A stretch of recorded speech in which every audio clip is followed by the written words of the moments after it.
পৃথিবীর সবথেকে সুন্দর জিনিস কি দেখবে বন্ধুরা? এই দেখো, পৃথিবীর সবথেকে সুন্দর জিনিস মানে আমার গোপুসোনা কত সুন্দর লাগছে দেখো। আর এই গোপুসোনাকে তোমাদের দাদা ভাই তারাপীঠ থেকে নিয়ে এসেছিল এবং তার সাথে কিন্তু এনেছে দেখো এখানে রাধা কৃষ্ণের একটা অপূর্ব সুন্দর একটা ছবি, কত সুন্দর লাগছে দেখো। আর আজকে এই দুটো ফ্রেম আমাদের বাড়িতে সেট করা হবে দেওয়ালে। আর দেখো এত মিষ্টি গোপুসোনা, মানে দেখলে মনে হয় কি মনটা ভরে যাচ্ছে, এত ভালো লাগছে। আর এটা কিন্তু লাইট সিস্টেম আছে, লাইট জ্বললে আরো অনেক সুন্দর লাগবে। তো তোমরা জানাও তো যে গোপুসোনাকে তোমরা কারা কারা ভালোবাসো। আমি তো খুব ভালোবাসি, কারণ আমার ঘরেও গোপুসোনা আছে। আর তাছাড়াও তোমাদের দাদাভাই দেখো একটা মিষ্টি গোপুসোনাকে নিয়ে এসেছে আমাদের বাড়িতে রাখার জন্য। আর এত ভালো লাগছে, এত সুন্দর দেখো দেখতে, কত সুন্দর ছবিটা।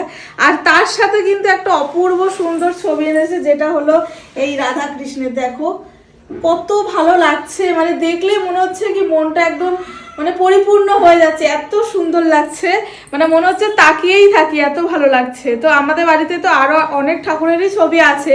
আর তাছাড়া আমাদের সিংহাসনে আমার গোপুসোনা আছে, মা লক্ষ্মী আছে, এছাড়াও তো অন্যান্য ঠাকুর আছে, ওখানে বড় মা আছে। মানে দেখো বড়মার ছবিটা কিন্তু আমরা এনেছিলাম নৈহাটি থেকে।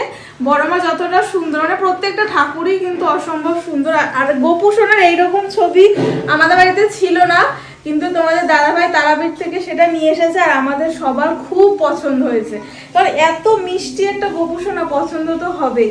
আর এই গোপুসোনাকে আজকে দেওয়ালে আমরা সেট করব, যাতে আরো বেশি সুন্দর লাগে আর সব সময় যাতে আমরা দেখতে পারি, প্রণাম করতে পারি, সেই জন্য। আর এছাড়াও রয়েছে দেখো এখানে একটা রাধা কৃষ্ণের কত বড় একটা ফটো ফ্রেম, অনেকটা বড় আর অনেকটা সুন্দর। জানি না তোমরা কতটা বুঝতে পারছো, এটা কিন্তু অনেক সুন্দর একটা ছবি।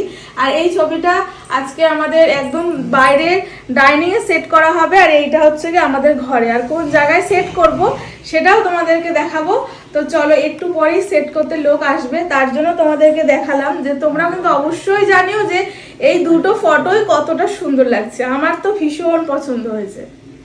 বন্ধুরা দেখো, এই কাকুকে কিন্তু আমরা বললাম যে এই জায়গাতে করেই লাগাতে রাধাকৃষ্ণের ছবিটা, যেহেতু ঘরের একদম মাঝখানে থাকলে মানে ঘরে যখনই ঢুকবে তখনই কিন্তু আমরা সবাই রাধাকৃষ্ণের ছবিটাকে দেখতে পাবো। ঠাকুরের ভগবানের ছবি দেখলে নাকি শুনেছি যে অনেক অশুভ ছায়া শক্তি সব কিছু চলে যায় এবং শুভ হয়, খুব মঙ্গল হয়, যেই কারণে কিন্তু আমরা এই রাধাকৃষ্ণের ছবিটাকে ওখানেই লাগালাম। আর এই যে গোপাল ঠাকুরের ছবিটা দেখতে পাচ্ছ, এটা কিন্তু আমাদের ঘরে লাগিয়েছি, কারণ আমার ইচ্ছা ছিল গোপাল ঠাকুরের ছবিটা আমাদের ঘরেই লাগানো হবে, যাতে ভালো লাগবে। কিন্তু কোথায় লাগাবো সেটা বুঝতে পারছিলাম না।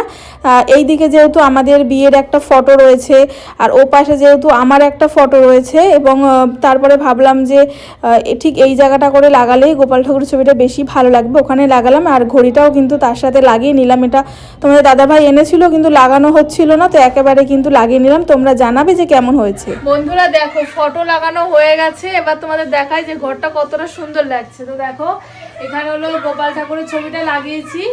আর গোপাল ঠাকুরের ছবিটা লাইট জ্বলবে, কিন্তু সেই সিস্টেমটা এখন একটু করা অসুবিধা হয়ে যাচ্ছে, কারণ তারটা অনেক ছোট হয়ে গেছে।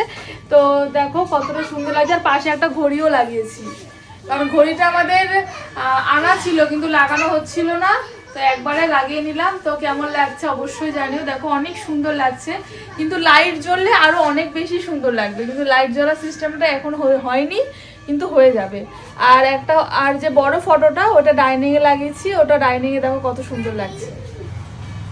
বন্ধুরা তোমরা তো অলরেডি শুনলে, সুমি বললো ডাইনিং এ ফটোটা লাগানো হয়েছে, কত সুন্দর লাগছে দেখো আমাদের ডাইনিং এ। একদম ঘরে ঢুকে কিন্তু এত সুন্দর ছবিটা দেখা যাবে, অনেক সুন্দর লাগছে ডাইনিং এ। আর এই পাশেই আছে আমাদের ইউটিউবের প্লে বাটন, অনেক ভালোবাসার একটা জিনিস। তার পাশে আছে আমাদের ঠাকুমা দাদুদের এই ছবিটা না অনেক পুরনো, 20-25 বছর আগের ছবি, কিন্তু এই ছবিটা হাতে আঁকা, মানে কি বলবো আর্টিস্টকে দিয়ে হাতে আঁকানো হয়েছে, তাদের নিজেদের ছবি না, মুখমণ্ডল দেখে যে ছবি আঁকানো হয় সেই ছবিটা। তার পাশে আছে লোকনাথ ব্রহ্মচারী, এবং এখানে একটা অত সুন্দর রাধাকৃষ্ণ ঠাকুরের ছবি। তার পাশেই আছে একটা সুন্দর শোপেজ, ফ্লাওয়ার শোপেজ, পাশে ঘড়ি। আর এইখানটায় এই জায়গাটা দিয়ে আমি ভাবছি একটা শুনি, এই জায়গাটায় না একটা ভাবছি হনুমানজি, যে পঞ্চমুখী হনুমান যে মূর্তিটা, তো ভাবছি এখানে লাগাবো।